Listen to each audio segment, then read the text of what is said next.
through the tree and through my vest, but it buried itself into my skin. I still have the scar to this day. You can even see it like clear as day, where it buried itself in my skin, like in my meat. It didn't go in my body. It was like embedded in my flesh. You know, where you could just literally like pick it right out, and it wasn't shattered. It wasn't like this shit plowed through the tree, plowed through the vest, and dug into me. And it did not split. It did not shatter. It wasn't. Cause a lot of niggas in Chicago use those rounds, the ones that fucking split off and do extra damage inside you. This shit was meant to just fucking impact. This shit was meant to just fucking go through shit. Like, and that day, because when I took I knew I was shot. I didn't know how bad it was. I didn't know if I was dying. I just knew that I was shot. And the impact felt like somebody like took a baseball bat and just hit me in my back. Like it knocked the wind out of me. I dropped to my knees, and then I had to like scramble behind the car and start shooting back because they were still driving down the block, and I didn't want them to get out the car and try to finish the job. I was trying to force them to drive away, so I just started flaring. And the other nigga who was outside, he was just running because he didn't have a pistol on him. He ran straight towards the alley, and he was running down the alley like to get out of the way of where they were shooting. So I was the only one shooting back at this moment. We were the only ones outside too. That was the crazy part. Like there was like kids outside, but they were past where they drove past. So they were just down the block, looking up the block, watching the shootout happen. And I was fully aware of all the kids that were out there because I had to like move myself along this car to another car to get an angle to shoot where I would not be risking, you know what I'm saying, like shooting there and where I wouldn't be risking shooting into one of our houses. Like I was very fully aware that this is my block and I can't just be shooting in any direction. So it made it a little harder. And they were in a car. And luckily, they weren't all shooting. There was only one dude shooting in their car. Like, if they had, like, 3 niggas shooting in their car, I'd have been done for, right? So when that happened, and I was, mind you, I was in front of that fence that I had the dream where I would get shot at, right? So, damn, I've been talking for over an hour. That's crazy. But anyway, I might as well finish the story. Because this all goes back to the military thing, right? So, they drive off, you know, I'm shot. I'm trying to get out of my vest. And while I'm trying to get out of my vest, Silver comes running outside, and she, like, grabs, she says, get inside. Like, because, you know, the police might come or whatever. Like, you can't just be standing out here pulling your vest off after a shoot. Like, get inside. I get inside. I run all the way up the stairs to my apartment, and I'm freaking out. I can't get my vest off because it's not like a Velcro one. It's like a lift one, but you tighten it. And she screams at me, like, calm the fuck down. I'm, like, hyperventilating. Like, that shit was the first time I had ever been, like, hit. Like, when I'd been shot at, oh my God, probably 30 times. I had never been so much as grazed. I was like, I'm shot. You know, I'm hit. She loosens the thing. She pulls the straps. She raises it over my head. She, with her fingernails, pulls the bullet out of my back, and she shows me, like, it's not splintered. There's no pieces in you. Like, this is like a dum-dum. It's one, just went straight through. And she put the alcohol, and she started cleaning it up and whatnot, right? And she's like, do you think that's a sign yet? Like, and when she said it, it clicked as to what she was talking about. And it clicked to me like, oh shit, yeah, I'd be dreaming about getting shot right in front of that fence. She just told me like yesterday or like a few days ago, maybe a week before. I can't remember exactly how long, but it was recent where she had told me she did want me to leave, and not because she wanted me to leave. She definitely wanted me to, but she was like, I don't want you to die. Like, she's like, I'd rather you leave and I have to get over you that way than watch you die. And I have to get over you that way. Because like, if I watch you die, I'll never get over you. That will hurt me for the rest of my life.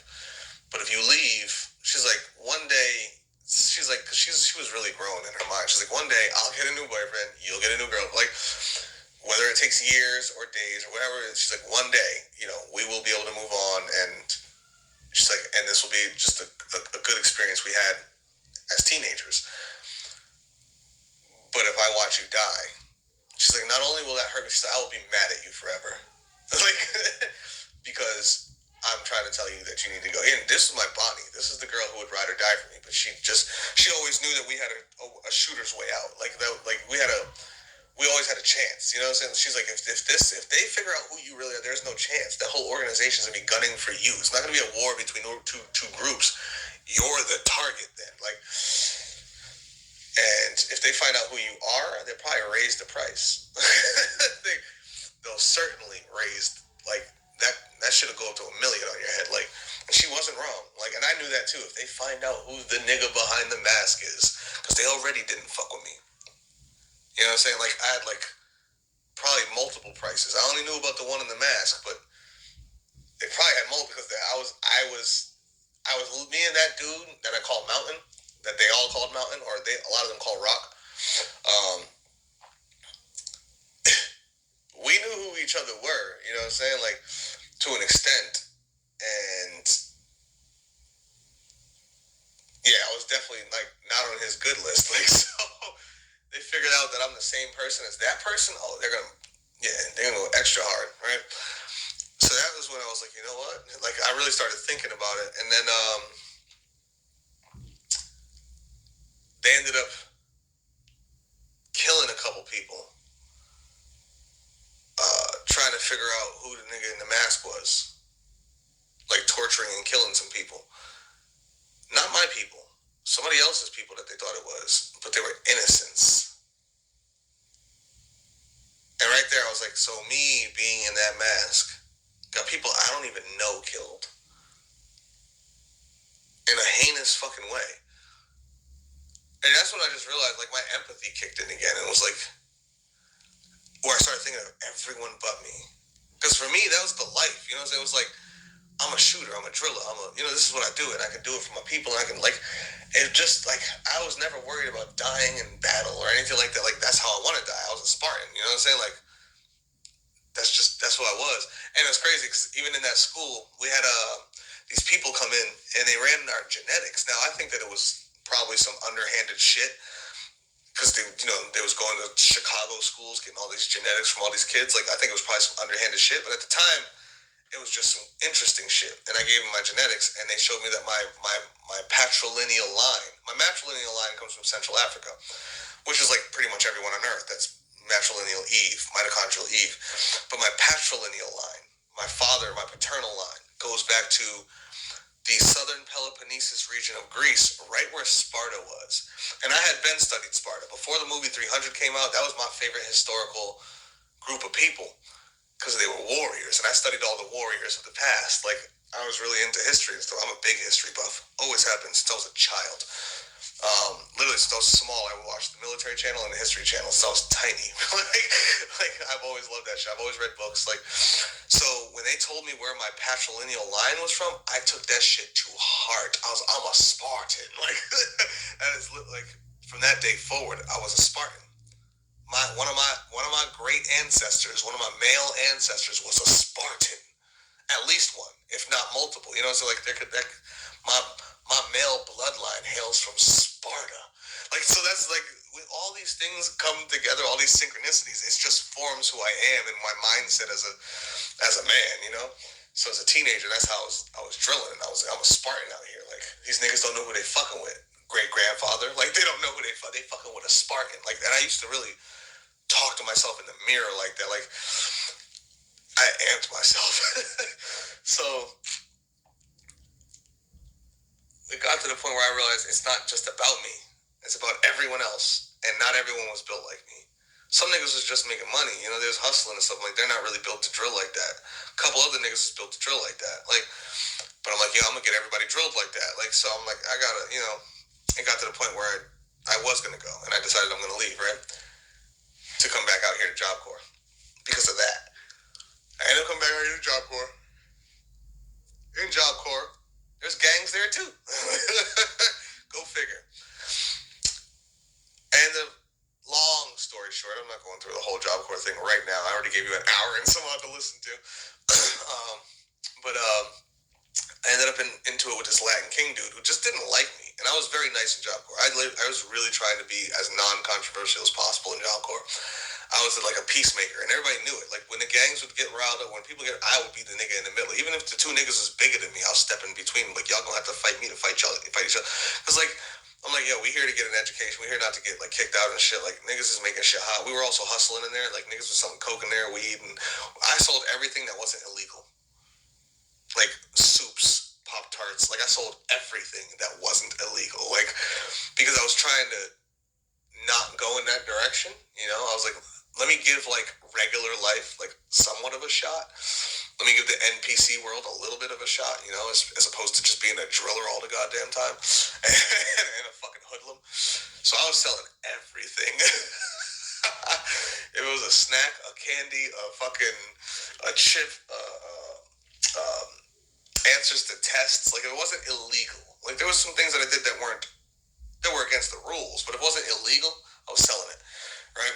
And I was also playing peacemaker between everyone all the time.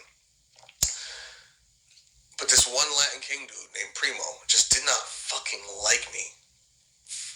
I don't know why. I think he thought I was soft, to be honest with you. I think he thought that I was actually a pussy. Like, until one day, like, how did that go? We were in the hallway and he did something. And I was like, I'm tired of you, nigga. And I opened my bedroom door and I ushered, like, with my hand, like, directing it, like, which meant, like, you want to come in here and fight me, nigga? Like, you want to go in the bedroom? Instead of this hallway where the RAs, because the RAs are right down the hall. We start fighting right here, they're going to see it. I'm like, step in the room, nigga. And he did, to his credit. He stepped in the room. And we started scrapping. And I instantly started being like, he put his hands up, put my hands up. We, like, you know, did a little bit of head movement just to be like, okay, we're fighting? All right. And I just started beating the fuck out of him. Like, he didn't stand a chance against me. And he realized that. And this nigga had a razor under his tongue. He pulled out his fucking razor, and I caught him. I caught his wrist. I was like, nigga, I took that razor. I remember cutting my finger when I did it. Took the razor from him, threw that shit under my bed, and I just kept beating the shit out of him. I was like, you good? You good? Every time I hit him, you good? You good? You good? Are we done? You good? Like, and he finally was like, I'm good, Papa. I'm good, Papa. I was like, all right, get the fuck out of my room. And I, like, pushed him out of my fucking room. And this bitch nigga, right? So, mind you, I had gang shit on my wall the whole time. 6-point stars, pitchforks, things like this. Like on my little, because every room had like this little poster board above the bed, and I decorated my shit as a gang member, which so did like all the other gang members, right? And yet, the next day, after I whooped Primo's ass, I get called down to the disciplinarian's office, and they're talking about to me, and when I get down there, Primo's coming out of the disciplinarian office with his girl, and he's looking at me like he's pissed at me, and I'm like, the fuck is going on here? I didn't think he was snitching on me. Like Primo's a Latin King nigga. He's got guns in the woods. You know, I'm like, if he's that mad, I figure he gonna go get his guns in the woods. I didn't think he'd go tell on me. Like, this is the nigga with guns buried in the woods. Like, and we all know it. Like, him, the Latin Kings niggas would come out here and be sitting down at the edge waiting for him every weekend, like, posted up. Like he got goons. You know what I'm saying? He's like the prince of like the Latin Kings in Rhode Island, like the whole state. Like, this nigga's like, when it comes to the Kings, he's somebody out here. This nigga went in there and told on me. Like, so, I don't know, something got brought up. Some way, somehow, he ended up telling on me, and he mentioned that I was a gang member, and I had the gang. I'm like, really? This nigga? Well, like, it turned out he was the pussy. I thought he was a real nigga. I really did. Like, the whole reason why I let him talk some of the shit he talked is because I'm like, yo, if I get into it with this nigga, it's gonna defeat the entire purpose of me coming back to Rhode Island. Like, you know, like I came back here not to get shot, not to have to kill people, not to, like, this nigga's gonna make me, you know what I'm saying? Like, it's like, when you think you're out, they pull you right back in. I'm like, I was trying to avoid it so hard. So one day, he just pissed me off, and that's when I was like, step in the room, nigga. Like, I beat the shit out of that boy. Next day, he's telling on me, they're like, yeah, we're gonna have to kick you out, this, that, and the other thing. Now, mind you, I had already got my GED, right? And then I got almost a perfect score on the GED test, so they sent me back to get the high school diploma test, which I scored top 15% in the country. Mind you, I hadn't been to school at all, damn near since 9th grade. Like, I stayed back my first 9th grade year because I stopped going after I got kicked out. Then my second 9th grade year, I stopped going, and I went to summer school, and within 2 weeks of summer school, I passed the 10th grade. Just off, you know, being able to do the tests and stuff. Like, I'm a smart guy. And then I'm not sure I ever stepped foot in 10th grade. Like, I know I went there a few times for like lunch and shit. Like I would go there for lunch. I go there for drama. Like, I went there a few times, but I don't think I ever actually went to class in 10th grade that I can recall off the top of my head, right? So I had really not gone to high school, and yet it's too easy. Like, the shit that was hard for me was the math, because that's the shit you actually have to learn. So I had to like teach myself the math in the GED class to get the score that I got. But that was like my worst score, and even that was like in the top 20%. So I was in like above the 80th percentile in America. But in everything else, I was top 15%. And in like language and English and like anything, like writing, I was in the top 5% of the country. Kid who never really went to high school like that. And mind you, I technically graduated because I got my high school diploma like 4 months before the people who were in my 9th grade class. So I actually didn't go to school damn near at all and still graduated like 4 months earlier than everybody else that was in my original 9th grade. It's kind of crazy how this shit all lined up when I went back to Job Corps. And then right after I got that, I ended up getting kicked out, right? Because of this primo nigga, this fucking pussy ass Latin King kid. He's a prince of the Latin. I think he was just used to niggas like folding, or I don't know what it was. But I thought he was harder than that. I thought he was realer than that. But maybe he didn't like how much I beat the or maybe he was just in shock. I don't know what it was, but he went and told on me the next day, which blew my mind. To this day, I was still surprised. Like, that nigga really told on me. That's crazy. Told on me for being a gang member, like he wasn't one. But whatever. I didn't tell on him. I was like, whatever, fuck it. I got what I came here for. I don't really need to be here. You know what I'm saying? Like, I was just enjoying it because I was in culinary class, cooking every day. It was a good time. There was people there. We had a gym, a basketball gym. We had a basketball team. Like, it was just a good time. It was like I was going to school for the first time ever. And just being able to go to school for the most part. And I was being the good guy. I was which I always was, but like in high school in Chicago, it was just like I just either stayed to myself or I was in some drama. Shit was just too retarded. So it was nice being in Job Corps. But get out of Job Corps, end up back in Rhode Island, Woonsocket. I mean, I end up fucking with my baby mama again. This is before she's my baby mama. She has one kid. With another nigga I knew, but they're broken up, whatever the fuck, And a few months later, I get her pregnant. We actually went to get the abortion. It was too far along. So we had the child. That's my son. And, my mother and my baby mama talked me into working legally because I was selling I was selling weed, and I was just getting into funding, selling, crack, coke, heroin, and some other things with my cousin Jihad. Like, I hate selling drugs, but I don't mind being the funder. You know what I'm saying? Like, that's who I was. So we were setting up a little organization, and in doing so, setting up this organization with this nigga named Puffy, who Jihad grew up with, he was boys with, but Puffy was a jealous nigga. Should have knew by the name Puffy, right? So, but Puffy was like the leader of the little crew in it's projects and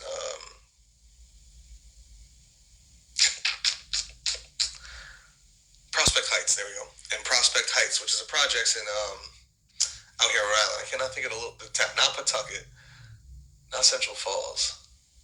Yeah, Central. Damn, wow. It's been so long since I've been there. Because that wasn't my spot. It was Jihad's spot. He grew up out there, right? So when we go to fund these niggas and we give them the money and they get the stuff, right?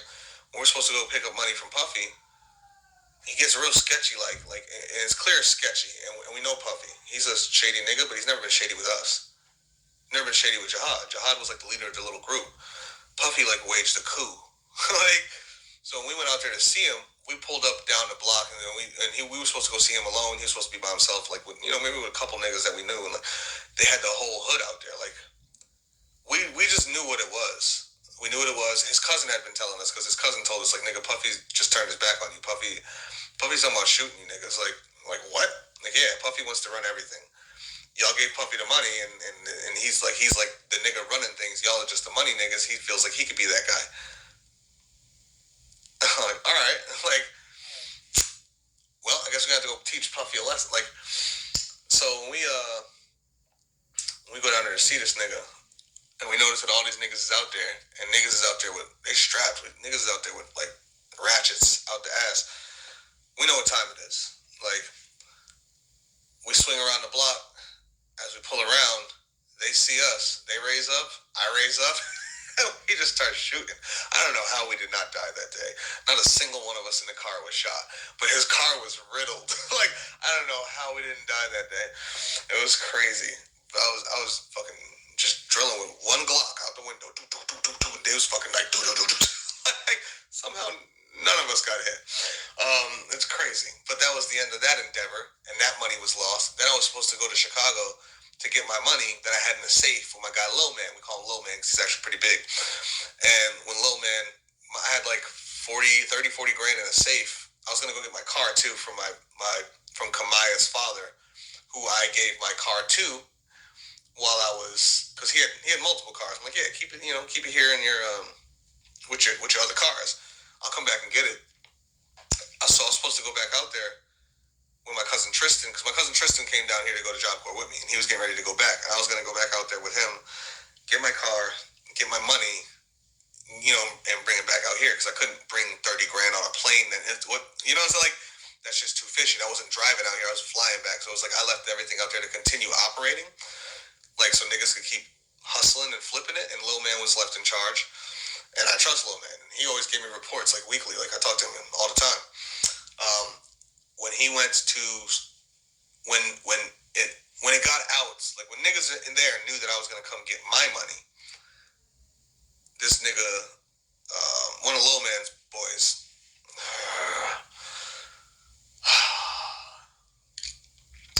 his right hand man,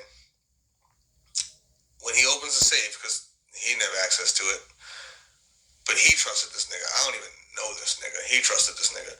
When he opens the safe, he shoots Lil Man in his back twice. Doof, doof. Clears out the safe. My money. Lil Man's money. Tonio's money.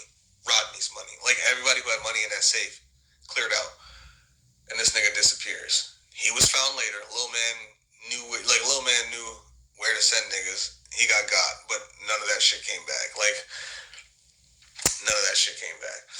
So my money's gone that I had out there, right? The money that I had with me that I had made out here to hustle with Jihad, so I didn't have to go get a job or nothing, gone.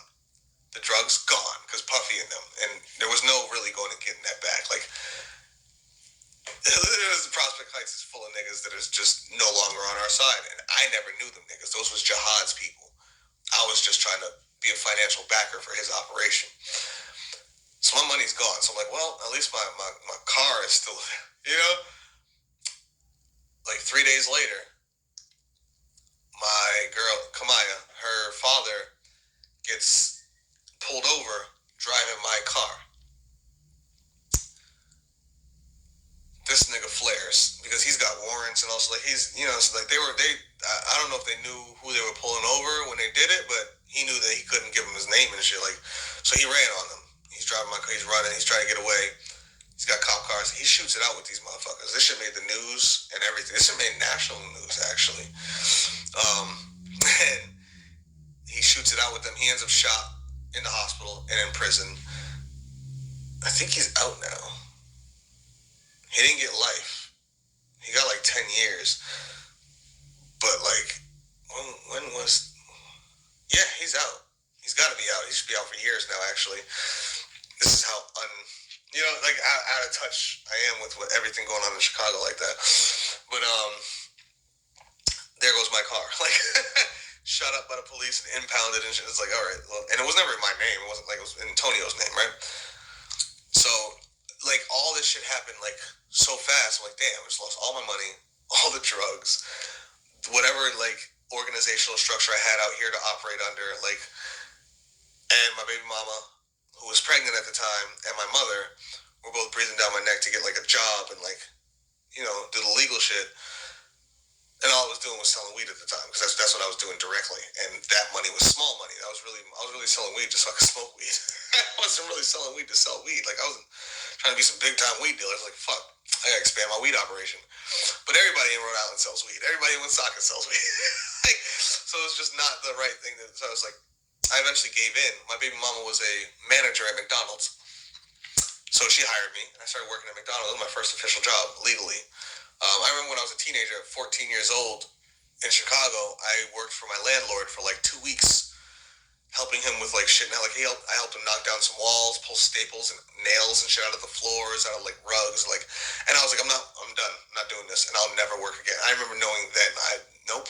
I knew I never wanted to do this shit, and I won't do that shit. Like, I'm not going to school. I'm not doing a job. I'm not doing this shit. Like, I'm not a fucking slave. Like, and that was before I even had a full understanding of the slavery it is, the monetary system, everything, like how we really are enslaved. And that was before I even fully had a full grasp on, being enslaved in this realm. I knew that, there was a god, if you will, and that this was a created realm, and but it still hadn't fully kicked in and hit me hard enough to be like, nigga, you are a fucking slave. Like, and I knew I never wanted to be one. So I was like, I'm not doing that shit, right? So I finally ended up going to work at McDonald's to be a slave. And of course, at McDonald's, you're not getting paid enough. I'm working 70 something hours a week, getting paid $242. I remember that was like 70 hours was $242 take home. That's not enough. That's not even a full $1,000 a month. And I'm working like 300 plus hours. I'm working like, 280 hours a month. I'm like, that's crazy. So we started robbing the joint by, at night, when we would be selling, like once I got on the headset, because I started in the grill, then I learned how to do the headset and stuff. I would be, selling things and not marking them down, and I would just be pocketing the money. We also put a tip jar there, which you're not supposed to have tips, but some people give us tips. Like, I always made jokes, like I was really nice with customers and I made sure to set tips big, and they would reach in and put tips in, like, because they liked my personality and stuff, which was not supposed to be doing at McDonald's. So, it got to the point where my boy Timmy kind of noticed what I was doing, because he's got an eidetic memory. His memory is retarded. And he was like, I see what you're doing there. He's like, let me in, and we'll make way more money. And I was like, why do you think you'll make way more money than I'm making? And I wasn't making a lot. I'm making like $100 a week extra. Like, I really wasn't making much doing this shit. But it was 300 something, like $350 a week instead of $240 a week, And he just started listing off every fucking item on the thing and what it would cost. And then he started combining them in his head and just saying what it would be and what it would be. Like, I was like, damn, bro. He's like, bro, I have an eidetic memory. He's like, I can memorize all that shit, say that shit, like, and I'm like, hell yeah, nigga, like, you're in. So he became our headset guy. Then my baby mama noticed, because I didn't tell her either, and she also noticed I had more money. So when she worked there, she hired me there. I wasn't gonna tell her that. I didn't want to, and when she finally caught wind, she was like, all right, I'm in. So when he'd be working or when she'd be working, they'd be on the headset and we'd be making money. And then we got a few more people into it, and by the end of it, it was like 10 of us doing it. This kid Smitty, we had a bunch of, like, so it didn't matter who we were on shift with. If it was night shift, and that's the only shift I worked, we was making extra money. It got to the point where we was making like $1,000 a week just off that. Me and my baby mama together, like, so we making like $500 each just off that, like, without our paychecks, right? And so was everybody else. Like, we was robbing McDonald's blind to the point where they had to have multiple like audits and stuff. Like, they thought people were stealing food. They thought niggas was taking whole boxes of food home. So they'd be watching the cameras, but everything looked normal. The way we took the order, everything looked normal, because we would put some of the order in, we just wouldn't put the whole order in. And they weren't smart enough to calculate. Like, they wouldn't look. They'd see that we're putting orders in and we're giving out orders, but they didn't look like, well, what were the orders? So this order was 2 double cheeseburgers, but they also put a Big Mac and a fry in that bag. They didn't look at the individual orders versus what we were making. They just assumed someone was stealing food because this is poor-ass Woonsocket. They assumed someone was poor and needed to feed their kids. Which we did, but we were doing it a different way. We weren't just stealing food. Like, they didn't think we were smart enough to do this shit. So they held a meeting one day, and they didn't realize that like 3 of the managers were in on this shit, like, including the manager they wanted to make their store manager, which was my baby mama. So they didn't realize, like, they just didn't know how it was happening, right? But that's the type of shit that everywhere I went, we did some illegal shit. And it was funny because it turned out my brother worked at McDonald's when he was a teenager, and they did the same shit. It was awesome. Like, I told him about it, he's like, bro, that's exactly what me and Zach were doing. Zach would take the orders, he'd make the orders, and they just wouldn't write everything. They wouldn't put everything in the system, and they would steal the money. Like, at the end of the night, when my baby mama or whatever manager was on would go count the money, and you turn around and there's a place that's in the camera, you can count the money, but there's also a place like right outside the camera's view next to the money counting where you could just put the money, the extra money, like, and they could never, so they could watch you count the money the whole time and they'd never catch you. Like, it didn't matter, no matter how much they watched the cameras, they couldn't catch us, right? Eventually, I forget why, but I don't want to do that shit anymore, right? She quits that place and goes to Burger King. When I quit that place, I did not want to do this shit anymore. Like, I was tired of it. I felt like a slave. Even though we were robbing them blind, I'm like, I shouldn't have to do this. Like, I'm not a fan of the monetary system at all. Like, at all, right? So my boy, Steve Lamoureux, the one whose father was airborne infantry, who was the father of our neighborhood, he went to the military. I saw him one day, and he's like, yeah, bro, I'm in the Army now. I'm in airborne, this, that, and the other thing. And I'm like, word? Is it dope? Like, he's like, yeah, man, I can get you into my unit. Like, yeah. I'm like, all right, cool. I'm down. Go see the recruiter. The recruiter takes me to a strip club. See how these things line up too? Recruiter takes me to a strip club. You know what I'm saying? He talks to me about it. I was already sold. He didn't have to take me to the strip club, but whatever, I'll go. I'm not complaining.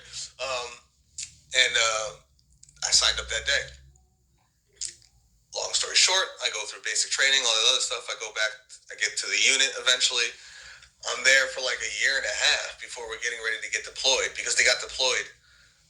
They came home from deployment like not too long after I joined. So I was like, fuck, I'm gonna have to wait. I wanted to go with the mountain unit next door, but they wouldn't let me because I was part of the high speed program. So they put us in this program, and it started all the way in basic apparently, where there was like they was doing like experimentation about like high speed, high stress, low speed, low stress, high speed, low stress, low speed, low stress. And I was in the high speed, high stress category as an individual. So even when I went to basic, they put me in the high speed, high stress platoon.